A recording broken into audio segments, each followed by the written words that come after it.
चलिए जानते हैं आज शाम की हिमाचल प्रदेश के सभी जिलों की सिलेक्टेड काम की बड़ी खबरों को। पर अभी तक आपने इस वीडियो को लाइक नहीं किया है तो लाइक कर दीजिए।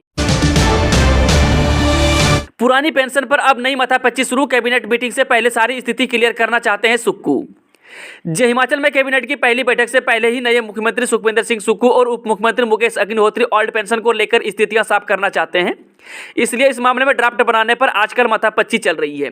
दोनों को पता है कि एनपीएस कंट्रीब्यूशन के तौर पर भारत सरकार में गया पैसा शायद समय पर वापस न मिले। इसलिए अभी फोकस 1 जनवरी 2023 से लेकर 12 दिसंबर 2027 के बीच रिटायर होने वाले एनपीएस कर्मचारी पर है। वहीं राज्य की नई सरकार को यह आकलन करना पड़ रहा है कि यदि भारत सरकार से पैसा वापस नहीं आया तो हिमाचल सरकार पर कितना बोझ आएगा। मंगलवार को भी फाइनेंस सेक्रेटरी प्रबोध सक्सेना के साथ उप मुख्यमंत्री मुकेश अग्निहोत्री की लंबी बैठक हुई। इससे पहले मुख्यमंत्री सुखविंदर सिंह सुक्खू ने साफ कहा था कि भारत सरकार जो भी मर्जी डिसीजन ले, लेकिन हिमाचल सरकार पहली कैबिनेट में ओल्ड पेंशन की गारंटी को लेकर किया गया वादा पूरा करेगी। यही वजह है कि नई सरकार ने सिर्फ उनके 5 सालों में रिटायर होने वाले न्यू पेंशन स्कीम के कर्मचारियों को लेकर डाटा एकत्र करना शुरू किया है। वहीं वित्त विभाग की ओर से जानकारी मांगे जाने के बाद शिक्षा विभाग ने भी 1 दिन के भीतर सभी उप निदेशकों से अलग अलग कैटेगरी के कर्मचारियों की रिटायरमेंट का डाटा मांगा था। वहीं आपको बता दें कि मुख्यमंत्री सुखविंदर सिंह सुक्खू ने भी फाइनेंस डिपार्टमेंट को कहा है कि उनके दिल्ली से लौटने से पहले सारा डाटा तैयार होना चाहिए। बिना बजट दफ्तर खोले गए थे जयराम, सीएम सुखविंदर सिंह सुक्खू ने किया साफ। मुख्यमंत्री सुखविंदर सिंह सुक्खू ने पूर्व भाजपा सरकार के दौरान आखिरी समय में खोले गए दफ्तरों को बंद करने के फैसले पर सचिवालय में मीडिया के सवालों का जवाब देते हुए कहा कि पूर्व मुख्यमंत्री जयराम ठाकुर को बजट के साथ घोषणाओं की करनी चाहती थी। जो दफ्तर ही बिना बजट प्रावधान के खोले गए वे कैसे चलेंगे। वहीं गौरतलब है कि पूर्व मुख्यमंत्री जयराम ठाकुर ने कांग्रेस सरकार पर बदले की भावना से काम करने का आरोप लगाया था। वहीं आपको बता दें कि मुख्यमंत्री सुक्खू ने कहा कि सोमवार को जब कांग्रेस विधायकों की 5 सदस्यीय समिति ने इन मामले की समीक्षा की तो पता लगा कि पैसे नहीं थे, फिर भी नए दफ्तर खोले जा रहे थे।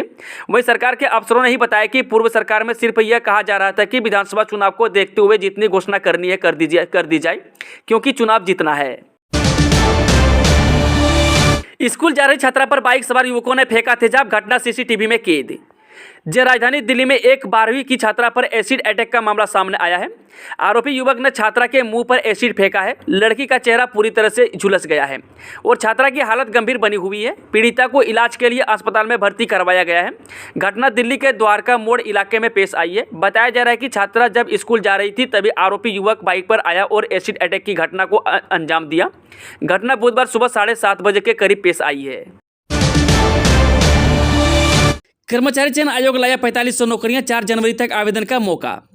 जिन नौकरी की तैयारी कर रहे युवाओं के लिए अच्छी खबर है। कर्मचारी चयन आयोग ने 4500 पदों पर बम्पर भर्तियां निकाली है। इसके लिए 12वीं पास उम्मीदवार एसएससी की ऑफिशियल वेबसाइट ssc.nic.in पर जाकर 4 जनवरी तक ऑनलाइन अप्लाई कर सकेंगे। वहीं उम्मीदवारों का सिलेक्शन रिटन टेस्ट के आधार पर किया जाएगा, जिसमें सिलेक्ट होने पर उन्हें हर महीने 19,900 रुपये से लेकर 92,300 रुपये तक सैलरी दी जाएगी। शिक्षा विभाग में खुले आम बिकी शिक्षकों की ट्रांसफर 50,000 से 1 लाख रुपये तक था रेट। हिमाचल राजकीय अध्यापक संघ के प्रदेशाध्यक्ष वीरेंद्र चौहान ने शिमला में पत्रकार वार्ता को संबोधित करते हुए कहा कि पूर्व सरकार ने कुछ चाटुकार नेताओं की एक फौज खड़ी कर रखी थी जो गैर मान्यता प्राप्त तरीके से कर्मचारी की आवाज दबाने में लगे रहे। उन्होंने कहा कि जिस तरह से शिक्षा विभाग में शिक्षकों की ट्रांसफर खुले आम बिकी है और विभाग को एक ट्रांसफर इंडस्ट्री बनाया गया है, उसका भी खुलासा कर उसकी जांच होने की आवश्यकता है, क्योंकि विभाग में 50,000 से लेकर 1 लाख रुपये तक की ट्रांसफर रेट कुछ चाटुकार नेताओं के द्वारा रखे गए थे, जिसका हम शीघ्र ही खुलासा करने वाले हैं। इसलिए संघ पूरी जांच की मांग करता है। हजारों लोगों की नौकरी खतरे में, सरकार के पहले फैसले ने बढ़ाई हजारों कर्मचारियों की धड़कन। सरकार की कमान संभालते ही तबड़तोड़ बल्लेबाजी कर रहे सुखविंदर सिंह सुक्खू के पहले ही फैसले ने प्रदेश में हाल फिलहाल रोजगार पाने वाले कर्मचारियों की धड़कन बढ़ा दी है। वहीं लोक निर्माण विभाग पर सबसे बड़ा खतरा मंडरा रहा है। यह अप्रैल में हुई पूर्व भाजपा सरकार की कैबिनेट बैठक में 5,000 पदों को भरने का फैसला लिया गया था। इस फैसले में मल्टीटास्क वर्कर्स की भर्ती होनी थी। भर्ती के लिए 50,000 से ज्यादा आवेदन पूरे प्रदेश से विभाग के पास आए थे। अब भर्ती में उत्तीर्ण हुए कर्मचारियों को अब 4500 रुपये मासिक वेतन का भुगतान भी हो रहा है। लेकिन अब मुख्यमंत्री के अप्रैल से हुई कैबिनेट के सभी फैसलों को रिव्यू करने के आदेश ने कर्मचारियों पर नौकरी जाने का संकट मंडरा रहा है। चीन बॉर्डर पर सबसे बड़े युद्धाभ्यास की तैयारी, लड़ाकू विमान, ड्रोन और हेलीकॉप्टर होंगे शामिल। तवांग में चीनी सैनिकों से झड़प के बाद भारत एक्शन मोड में आ गया है। थल सेना और वायुसेना अब अलर्ट मोड पर है। इसी बीच खबर मिली है कि भारतीय सेना अरुणाचल प्रदेश में चीन के साथ लगती सीमा पर 4 एयरबेस पर सबसे बड़ा युद्ध अभ्यास करने की तैयारी है। 15 और 16 दिसंबर को होने वाले इस युद्ध अभ्यास की तैयारियां जोरों पर है। वहीं लड़ाकू विमान, ड्रोन और हेलीकॉप्टर युद्ध अभ्यास में शामिल होने जा रहे हैं। माना जा रहा है कि यह युद्ध अभ्यास चीन को आईना दिखाने के लिए किया जा रहा है, ताकि पड़ोसी मुल्क चीन को पता चल सके कि हिंदुस्तान सेना दुश्मनों का डटकर मुकाबला करने में सक्षम है। मुकेश अग्निहोत्री को ट्रांसपोर्ट और जल शक्ति, बाकी सभी विभाग सीएम के पास। जय हिमाचल में नई सरकार का मंत्रिमंडल विस्तार लेट होता देखा मुख्यमंत्री सुखविंदर सिंह सुक्खू ने फिलहाल विभागों का बंटवारा कर दिया है। उप मुख्यमंत्री मुकेश अग्निहोत्री को जल शक्ति विभाग, परिवहन विभाग और भाषा एवं संस्कृति विभाग का जिम्मा दिया गया है, जबकि मुख्यमंत्री ने अपने पास वित्त विभाग, सामान्य प्रशासन विभाग, गृह विभाग, योजना विभाग, कार्मिक विभाग रखे हैं और अन्य सभी विभाग जो मंत्रिमंडल विस्तार के बाद बांटे जाएंगे वे अभी मुख्यमंत्री के पास ही रहेंगे। वहीं राज्य सरकार ने इस बारे में देर रात अधिसूचना जारी कर दी है। आपको बता दें कि मुख्यमंत्री और उप मुख्यमंत्री कल दिल्ली जा रहे हैं और इस दौरान प्रधानमंत्री से भी मुलाकात हो सकती है। वहीं राहुल गांधी की भारत जोड़ो यात्रा में शामिल होने के बाद उप मुख्यमंत्री अब 16 दिसंबर के बाद शिमला लौटेंगे। मुख्यमंत्री के घर पर कड़ा पहरा, नादौन में सुरक्षा को लेकर 24 घंटे तैनात रहेंगे 11 जवान। जय हिमाचल प्रदेश के नवनियुक्त मुख्यमंत्री ठाकुर सुखविंदर सिंह सुक्खू के नादौन स्थित घर पर पुलिस महकमे में 128 की गार्ड लगा दी है। इसमें एक एएसआई, 2 हेड कांस्टेबल व 8 कांस्टेबल शामिल हैं। प्रोटोकॉल के तहत पुलिस ने यहां पर सुरक्षाकर्मी तैनात किए हैं। कुल मिलाकर मुख्यमंत्री के घर पर 11 पुलिस अधिकारी व कर्मचारी पहरा देंगे। कुल्लू में तेंदुए ने बिछा दी 7 लाशें, सेंज घाटी के देहुरी धार में देर रात धवाबोल बहाई खून की नदियां।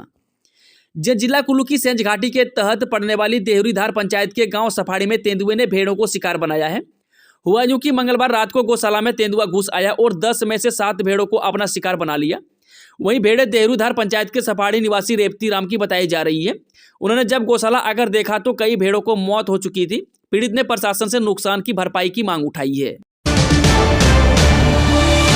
बंद होंगे सियासी घोषणाओं के दफ्तर, बिना बजट खोले सर्किल डिवीजन पर नई सरकार का फैसला। जयराम सरकार के आखिरी महीनों में खोले गए सरकारी दफ्तर समेटे जा सकते हैं।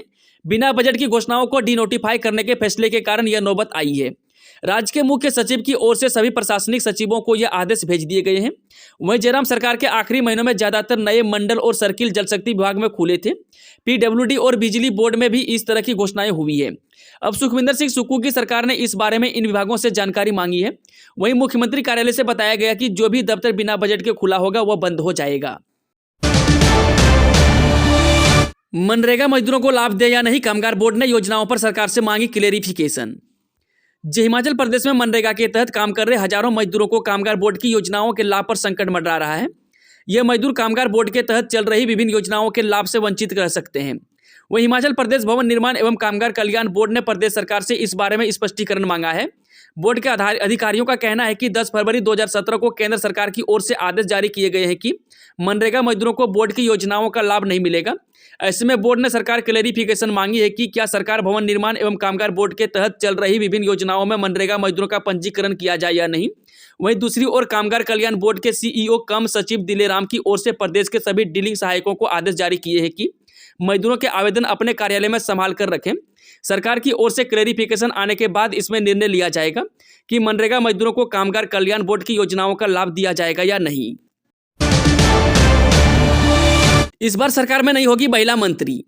जय हिमाचल प्रदेश सरकार में मुख्यमंत्री और उप मुख्यमंत्री की घोषणाओं के बाद अब मंत्रिमंडल विस्तार होना है।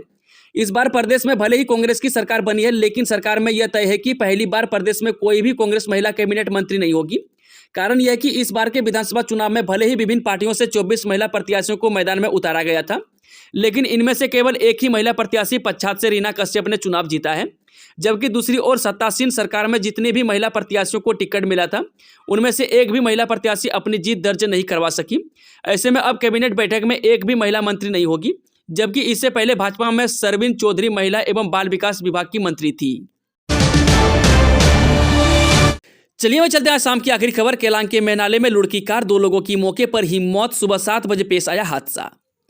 लाहौल स्पीति के जिला मुख्यालय केलांग से करीब 16 किलोमीटर दूर केलांग कंकसर में संपर्क मार्ग में मे नाले के पास वाहन लुढ़कने से 2 लोगों की मौत हो गई। वहीं आपको बता दें कि मृतकों की पहचान थिनले पुत्र छोटू राम और नावंग टसी पुत्र तोपतेन रूप में हुई है।